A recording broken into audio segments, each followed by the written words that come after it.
ganito tayo sa kliyente. Nabanggit ko nga, sabihin nyo sa kliyente, dito po, pag nagsimula po kayo ng plano, magiging business partner po tayo. Kami po yung middleman papunta sa company.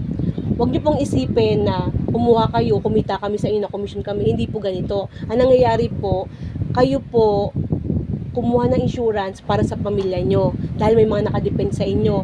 Kahit wala po kayo, wala nakadepend sa inyo, sarili nyo, kailangan nyo isipin na hindi kayo maging pabigat in the future. Okay? Tapos ngayon, kami po as financial advisor, kami po magbibigay sa inyo ng service, magkatulong po tayo para po matupad yung mga pangarap nyo at para po maproteksyonan kung ano man po yung mga mangyayari in the middle bago kayo po sa retirement age or bago nyo maklaim yung mga magagandang benefits, di ba? So, ibig sabihin po, kapag mayroon kayong mga claim about accident, hospitalization, at kung ano man po yung claim na maibibigay ng kumpanya para sa inyo, kami po yung pwedeng tumulong sa inyo mag-asikaso. Okay?